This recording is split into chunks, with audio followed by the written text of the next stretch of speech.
Good morning, everybody. Continuing the trend of talking about character classes that happen to be my favorite, today we're starting with Warlock for beginner basics. Now, Warlock is actually the character class that I recommend people start with if they've never played a spellcaster before. The reason why this wasn't the first video is because it's not like the traditional spellcaster. Spellcasters, the way that they work in DDO in a nutshell, is you have like a spell list, and all of your spells cost spell points. Then you have this blue bar called your spell point bar. And as you cast spells, your spell point bar gets lower and lower and lower. And either you run out of spell points, or the adventure's over, or maybe you find a place to rest.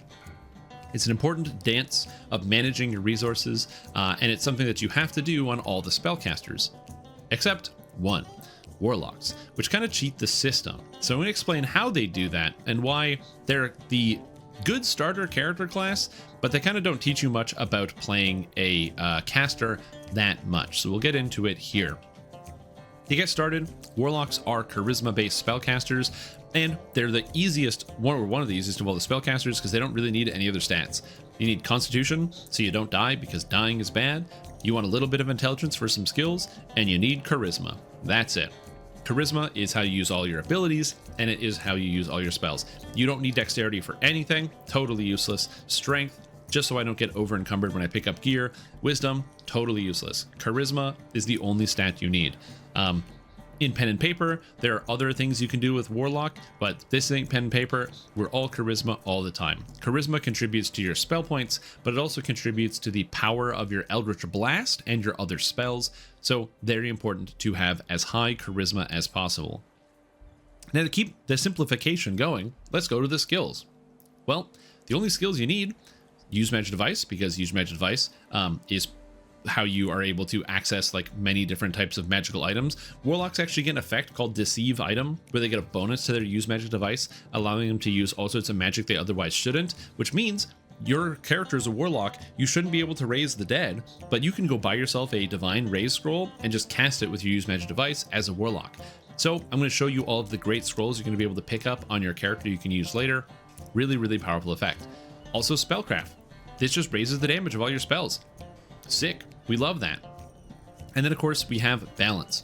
Balance is used for getting up after you get knocked down, which is good, and also we're going to use it for some feat requirements. Outside of that, the rest of the stuff doesn't really matter. Of course, there's also tumble, which I mentioned before. You're going to want to be able to put just 1 or 2 points in tumble, just so you can tumble, but for the most part, it's not really relevant to what you're doing. Now, before I actually talk about feats or any other things, the first thing we have to talk about with Warlock is, of course, the Warlock Eldritch Blast. So this is an ability that reads complicated and has a whole bunch of effects, so I'm going to simplify this description. Basically, this is a toggle that changes your attacks. So in DDO, you click and you attack, right? We know that. This changes it so that when you have this toggled on, when you click, you shoot an energy blast out of your fingertips, okay? I should actually be in a quest to show you this. So I'm going to go into a quest. Okay, so we're in a quest. So if I click, I attack. Straightforward. If I turn on Eldritch Blast, I am now Eldritch Blasting. So I'm just clicking the mouse and I am blasting. Very important things to note. This is a spell. I am casting spells. Eldritch Blast are spells. So anything in the game that has the word attack on it and not the word spell does not affect Eldritch Blast. This means if I have this quarterstaff in my hands, it says shock. On here, it says a shock weapon deals an extra 1d6 points of electricity damage on a successful hit. I am not attacking with my staff, so this will not affect my Eldritch Blast. Yes, I am clicking, but no, I am casting a spell every time I click. If the word spell is not included in an effect, it doesn't work on Eldritch Blast. A lot of people get confused by this. You are using the same attack function where you're clicking the mouse, but you're casting a spell every time you click. Eldritch Blast also has no cost. You can blast as much as you want, which means you can just blast like crazy. There's no limit to how many times you can do it. You can just tape the button down and just be blasting all day. It doesn't matter. There is no cost, which is one of the reasons why Warlocks make a good starter spellcaster, because it teaches you about magic and how magic works without worrying about this silly blue bar here, because this is only used for utility and other things. Now, how does it actually work? You increase it with spell damage. So the basic Eldritch Blast is force damage. That's why it's this purple ball. So the force damage here is applying. So every time I shoot an enemy, they will take force damage. That is scaled by force spell power and force spell critical. So again, weapon stats, irrelevant. We're looking for spell power. The way that spell power works, you can see all your spell powers here. Each point of spell power is 1% increased spell damage. So force is at 11, so my Eldritch Blast is doing 11% more damage. My crit chance is 5%, so I have a 5% chance to crit with the force damage of my Eldritch Blast. That's how it works. However, there's the second portion. It says it's treated as an evocation spell and the damage scales with 170% spell power. So what that means is, let's say I have 100 spell power, so I would get 100% increased damage. I would double the damage of my Eldritch Blast. Well, this scales that at 170%, so it counts my 100 as 170, or it would count my 200 as 340, or it would count my 300 as 510. It's basically saying, for every point of spell power you have, it's actually more impactful. It's each point of spell power is 1.7 times as effective. So just keep that in mind. It's not something you have to pay attention to. It's exactly the same as regular spells. I get force spell power, and I increase the power of my Eldritch Blast. However, we can modulate the Eldritch Blast, and that is where the pact comes in. Every Warlock gets to pick a pact, and they're all defined by their alignments. So for example, some pacts say you can't be lawful or you can't be good. Like if you want to be a fiend, you can't be good. If you want to be a great old one, you can't be lawful. So you get to pick your pact, which is where you get your powers from. And this also determines many things about your character. It determines what type of special spell effects you're going to get. So you get extra spells as you go up. So as a great old one, I get Entangle for free. I get Knock for free. Different pacts will get different spells as they level up, which can be very relevant to your decision. They also get special abilities. So for example, as a great old one, I also get Thought Shield. I also get Entropic Ward, which gives me defenses. So great old one is relatively defensive.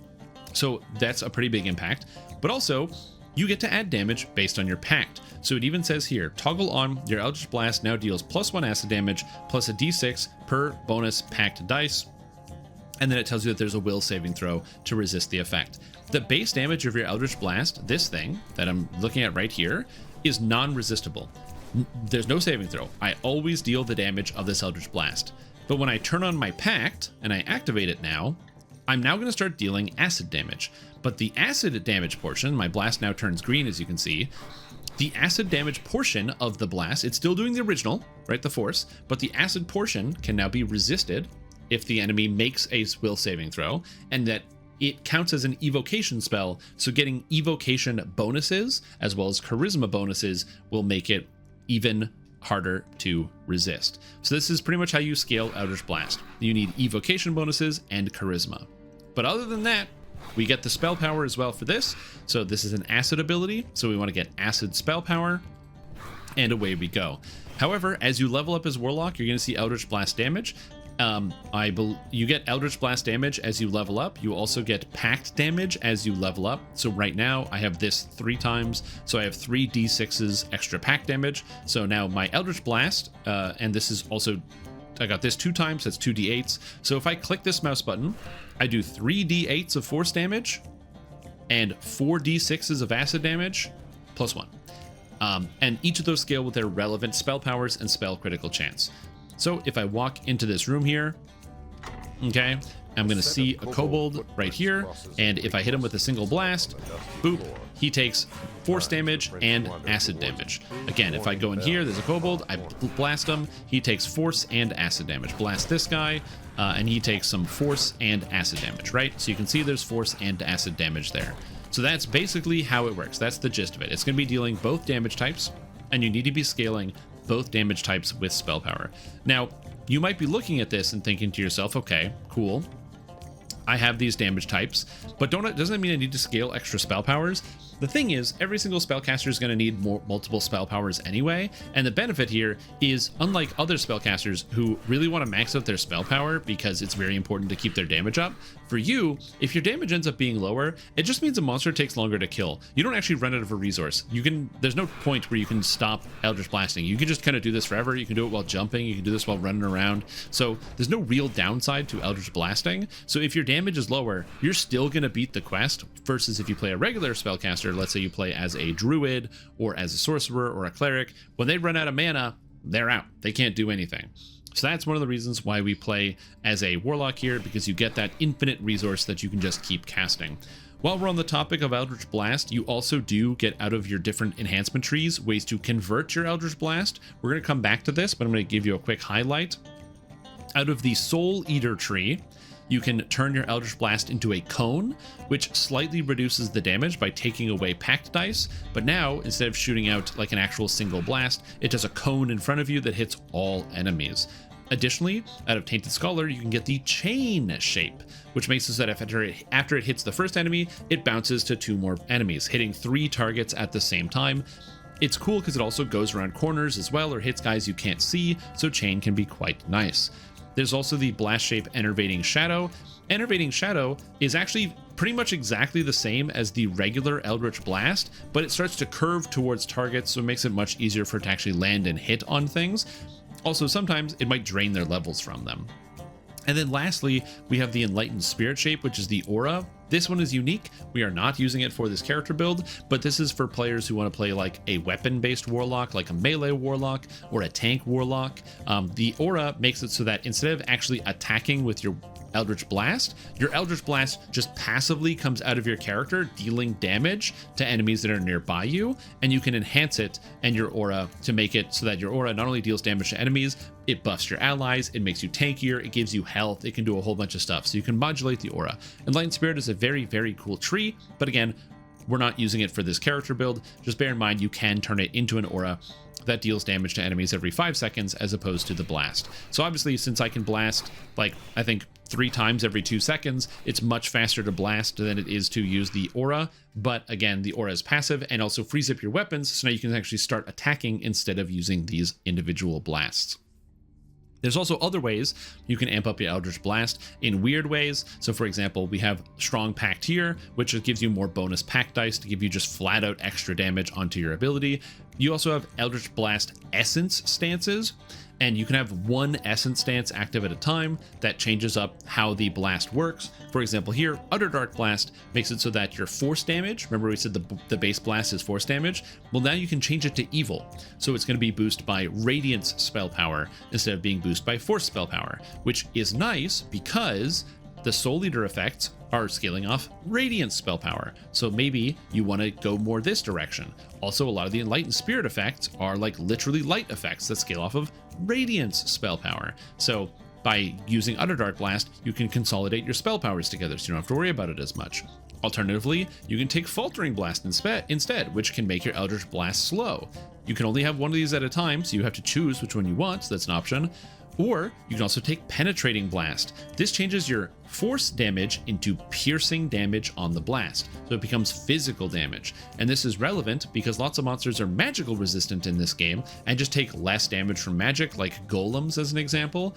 Whereas this, it's no longer magic, it's now physical, which means you just punch right through and you start ripping them apart. So Penetrating Blast is also very cool. It's a good option. It still scales with force spell power, but it just deals an actual physical damage type instead. So you have a lot of flexibility there. Overall, your Eldritch Blast does a lot of damage, but it's not about the actual, like a lot of characters are like burst casters. Warlock is more about that sustained damage. You can just keep blasting and dealing damage, whereas a sorcerer or a druid kind of casts a bunch of spells and then waits for cooldowns or has to manage their mana bar. You just click and hold and have a good time. The last thing I will say about Eldritch Blast are the Eldritch Blast rider effects, or things that use the Eldritch Blast numbers. And these are abilities that when you cast them, deal your Eldritch Blast damage plus something. So as an example, one of the big abilities out of Soul Eater is Eldritch Wave. You press this button and it deals damage 3 times based on your Eldritch Blast. So you press one button and you send out a wave of triple Eldritch Blast in front of you and it deals that damage 3 times. It's very, very powerful, but not only is it powerful because it does that, but also it's a spell-like ability. And if you hear me say spell-like ability, you might know where I'm going with this. A lot of characters, especially in their feats, magic users, will get Quicken, Maximize, and Empower spell-like abilities. What these do is, or not spell-like abilities, meta magic feats. what these do is for increasing the cost of your spells, they will increase the effect of them. Quicken makes your spells faster, and Maximize and Empower make your spells deal more damage. So you can apply these to all your spells to increase your damage. If I take Maximize here and I turn it on, now all of a sudden all my spells are deal 150% more damage, which is obviously really, really good. However, Eldritch Blast is not affected by meta magic feats at all. So this blast, even though I have Empower or Maximize turned on, is not affecting my blast here. However, things that use Eldritch Blast are. For example, Eldritch Wave. Eldritch Wave is a spell-like ability, so I can turn on Maximize and really increase the damage of this ability. Similarly, Eldritch Ball, which you can get out of Tainted Scholar, which is basically just Eldritch Fireball. So it's Eldritch Blast, but or it's a fireball that does the Eldritch Blast damage. Also uses all your meta magic feats. You also get out of the Enlightened Spirit tree Eldritch Burst and Spirit Blast, where you basically take your hands and blast out energy, and it does your Eldritch Blast, but with extra damage. And on top of that, it also scales with your meta magic feats. But then other abilities out of Warlock, they get so many spell-like abilities: Consume, Stricken, Drain Life, Stunning Blast. Just a whole bunch of abilities that all use your meta magic feats. So this is one of the reasons why we take them, because in the early game, something like Stricken might not seem that crazy, but if we max this out, which you can do at level 2, it says 12 d6s of chaotic damage. At level 2, that's a lot. Remember, Fireball does a d6 per level, so a Fireball at level 2 would do 2 d6s. This does 6 times that damage, but then we can maximize it, empower it, quicken it, and all of a sudden, oh no, there's a dangerous boss. Boop, and they're instantly deleted from the universe because you click the button. And then you go back to Eldritch Blasting.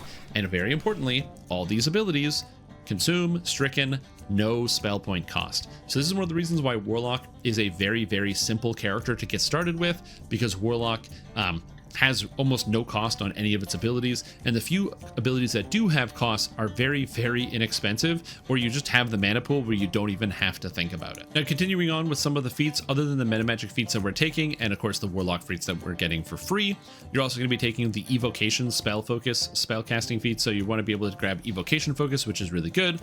And then also in the epic levels, we're going to be taking things to increase the Eldritch Blast.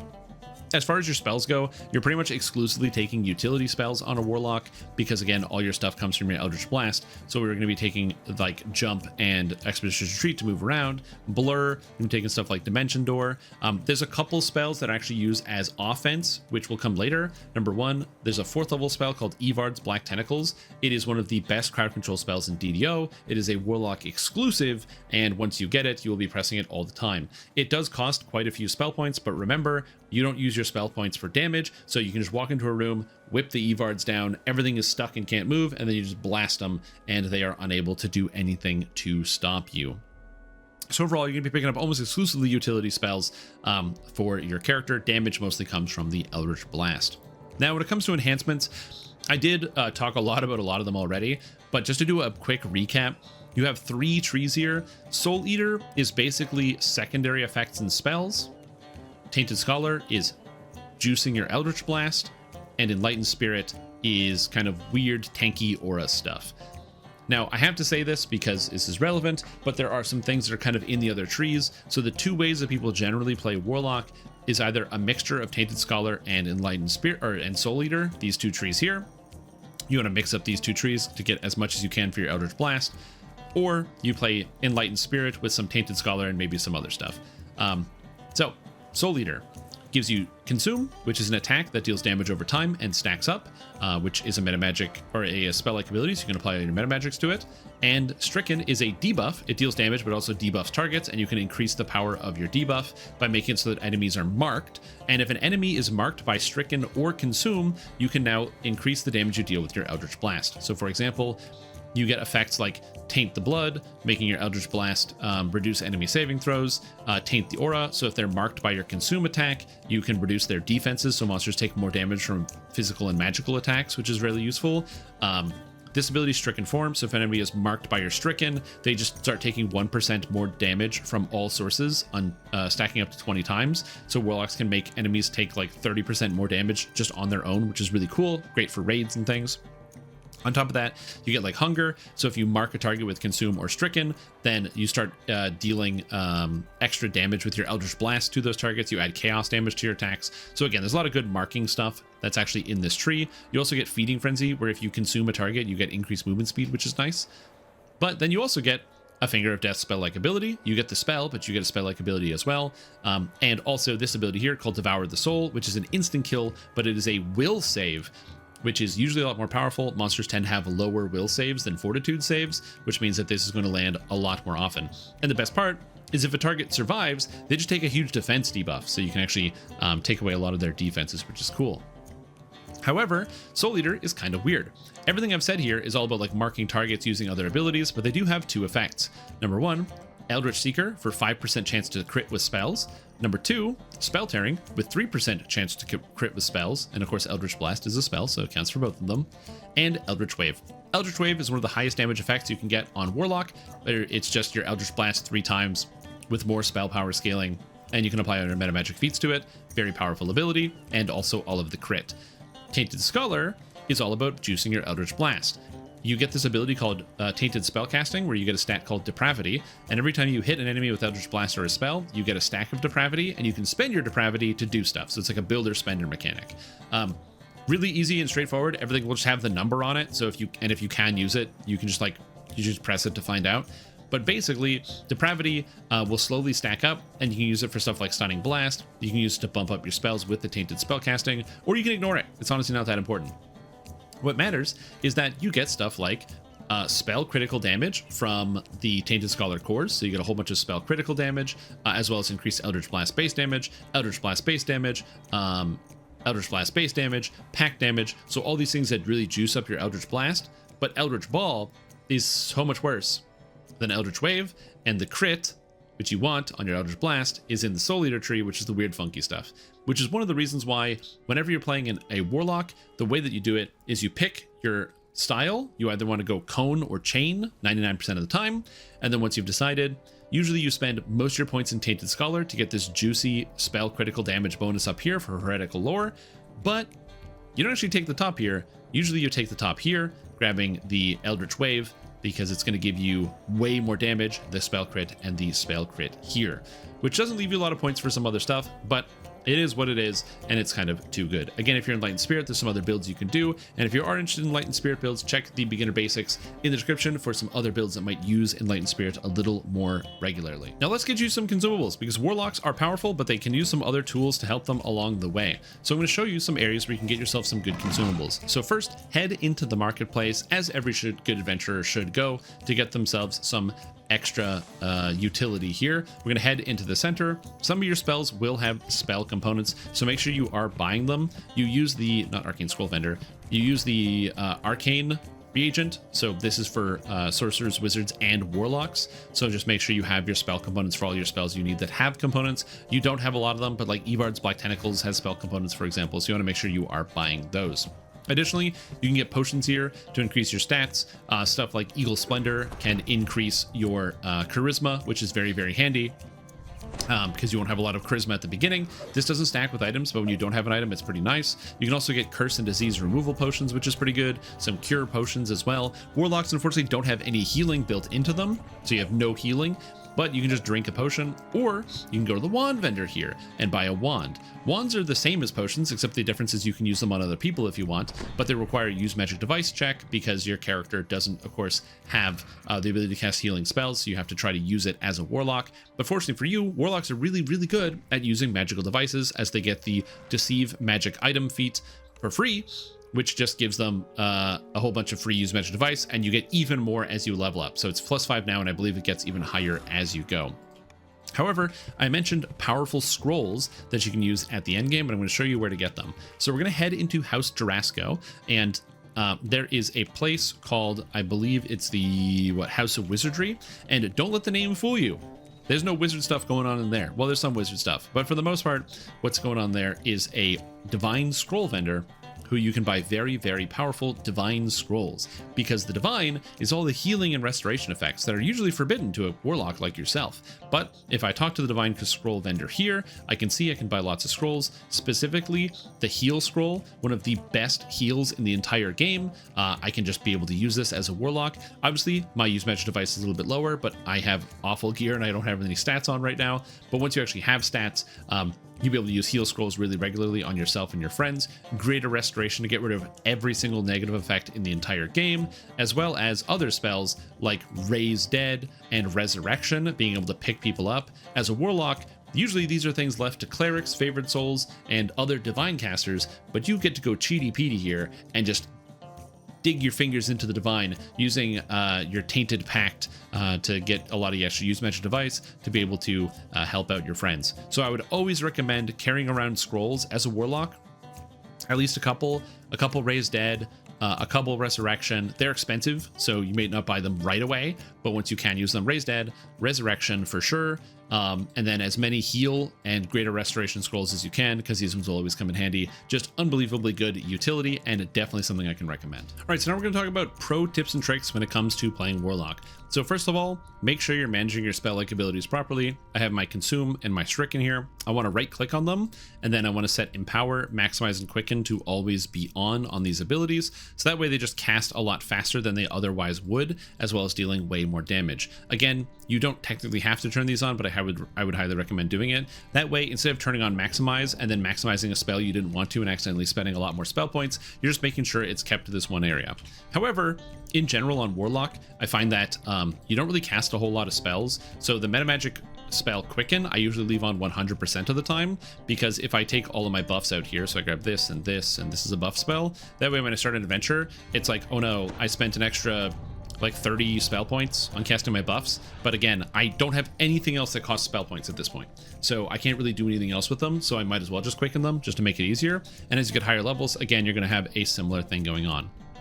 Now when it comes to your Eldritch Blast, in the build guide I'm putting for you, I recommend you take Cone. One of the reasons I recommend Cone is because it's very easy to use. Regular Eldritch Blast, you have to hit the target, whereas if I activate Cone here, I can just now hit everything in front of me, so it's like this big foggy cloud that I just hit everything in front. It makes the targeting a lot easier, but more importantly than that, Cone also hits all the breakables, which makes Warlocks really good for breaking breakables in adventures and lets you smash stuff really easily.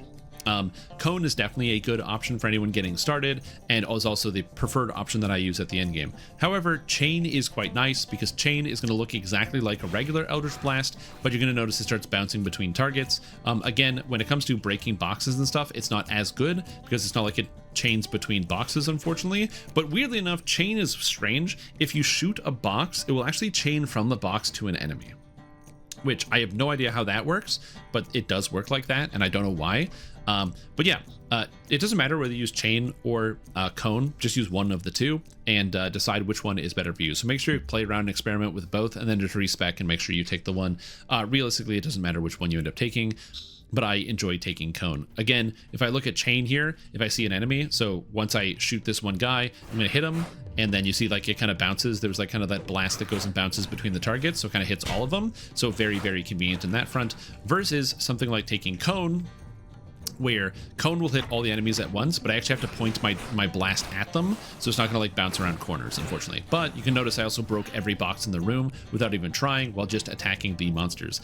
Now, something I want to point out, and why Warlock is actually very, very good, is again, I don't have any spell power items equipped. This is just my base character stats. I have not a single thing that gives me any spell stats whatsoever. I'm basically naked. In fact, you know what, just to show my point, I'm going to take off literally everything, so I don't have to worry about it.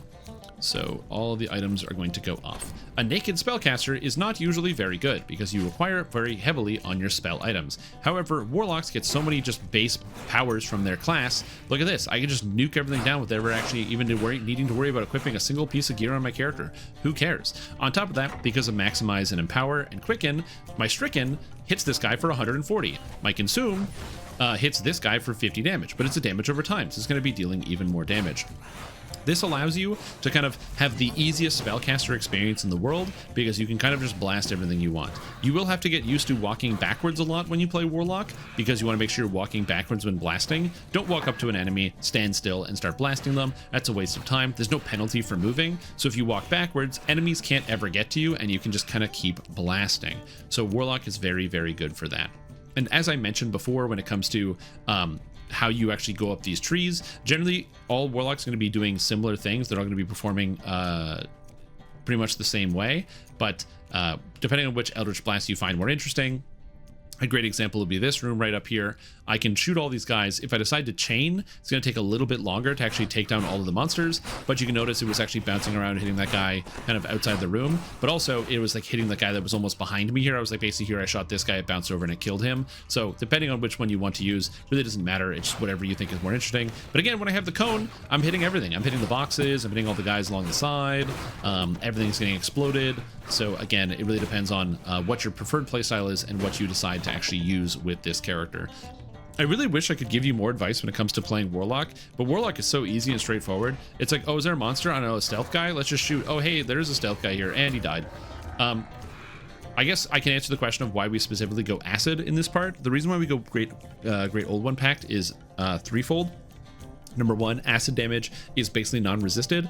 If you go with any other pact, you're going to run into that problem all over the place of monsters either resisting your damage. So let's say you play fire, there's so many fire immunes. You play cold, there's so many cold immunes. You play lightning, there's so many lightning immunes in this game. But acid, there's like 3 monster types that are immune to acid. So this makes it very, very easy to just blast everything for full damage.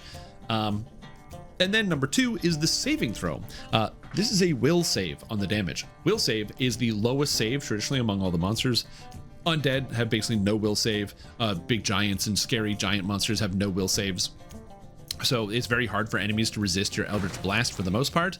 Whereas if you pick like fortitude saves, so for example, I believe Fiend, which is fire, is a fortitude save. The unfortunate part about that is, again, fortitude is the highest save traditionally on monsters, so monsters will have a very easy time resisting fire but a hard time resisting acid in terms of making their saving throw. But then on top of that, some of the other abilities like Fey, for example, which does sonic, or Celestial, which does electric, use reflex saves. And the issue with reflex saves is that if a monster has evasion, where if they make the reflex save they take 0, it really cuts into your damage if they start making their saves, if your stats aren't high enough. Whereas at the very least with this, let's say your stats are garbage, you're like me and you're playing the whole game without a single item equipped. Well, as you're blasting, even if a monster makes the save, they still take half damage at a minimum. So I'm always doing some amount of damage, so it's just a matter of time before they die. Whereas being able to cut the electric part or the sonic part to 0 really slows it down because you're only left with the base Eldritch Blast damage there.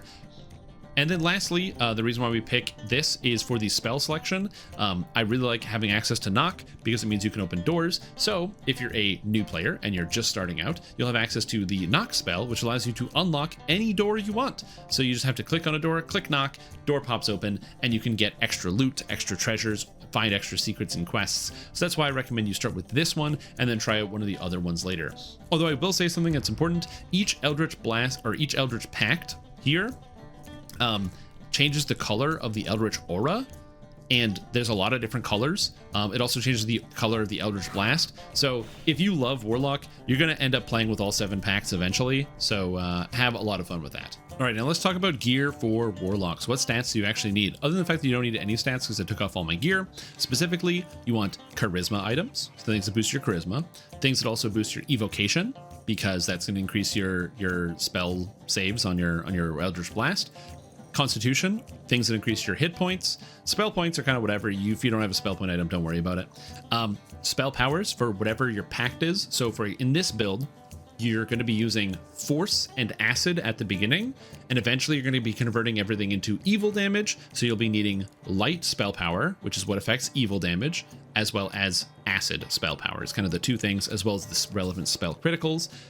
On top of that, anything that gives you defense, bonuses to your saving throws, bonuses to your armor class or dodge chance, bonuses to your physical and magical resistance rating, and bonuses to your resistances. The rest of the stats, All the attacking stats don't matter whatsoever. This is what we're talking about, just the simple spellcaster stats to go along with Warlock. And now we're going to take a simple guide through the actual character itself. So again, we have the Warlock here. I'm choosing Tiefling. Also, race doesn't matter. I don't know if I talked about this. Race really doesn't matter at all. I just chose Tiefling because Tieflings look cool.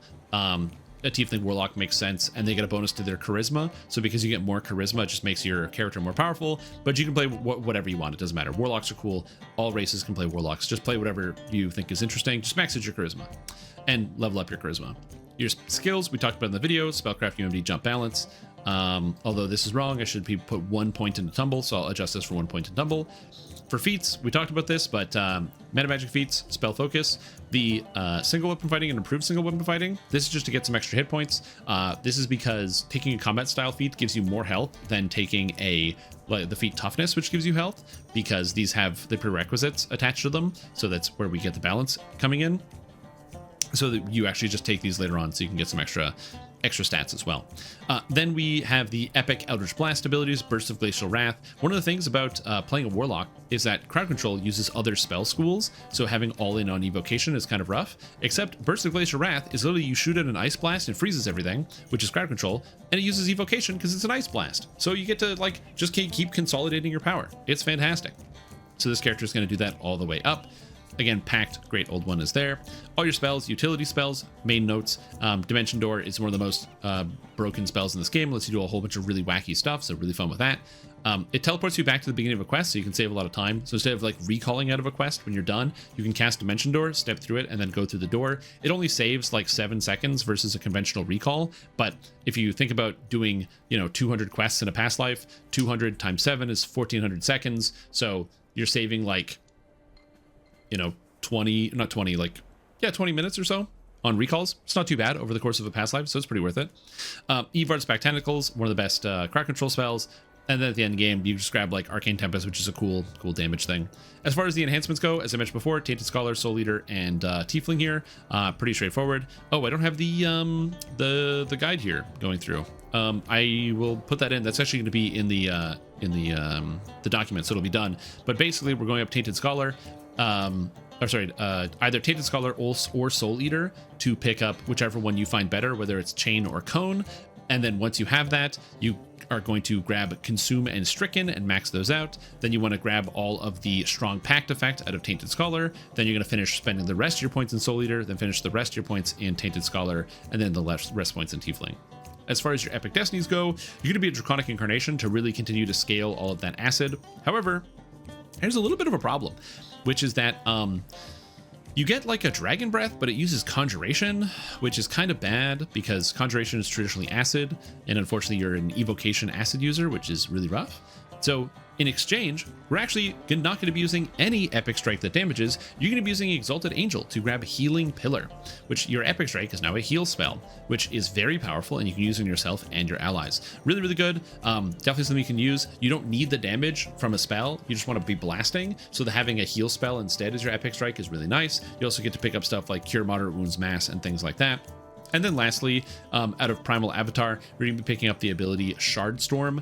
Shard Storm is an effect that makes it so that you basically coat yourself in thorns that then start shooting out and dealing damage. Huge amounts of damage. It also gives you some tank stats, so it's really nice. So you're going to be kind of combining all of those things together. Anyways, that's all I got for you today for Warlock. So if you enjoy Warlock, or you've been wanting for me to make a video about it, and you were just curious about how some of the mechanics work, all of that information is right here. I think Warlock is in fact my favorite class. I've played so many Warlocks. I love playing Warlock. I love running through with Warlock. Just absolute blast. I've played every Warlock. I have played Repeating Crossbow Warlock, Inquisitive Warlock. I played Visani Night Fighter Warlock. I have multi-class Warlock. I played Tank Warlock. I have done so many Eldritch Blasters. I've done Eldritch Blasters in the hardest content. I've done everything Warlock. I love this character class. It's super duper fun, and you might enjoy it as well. But let's say you hate it. Let's say you try Warlock and you're like, Strimtom, this is garbage. Worst class ever. Well, guess what? In the description of this video, there's a whole playlist full of other videos to teach you about other different classes that you might also think are garbage. Maybe you don't. So check it out there. So check the playlist, see for other beginner basics. And other than that, that's all I have for you today. So thank you for watching. Have a good time, and I'll catch you later. Bye-bye.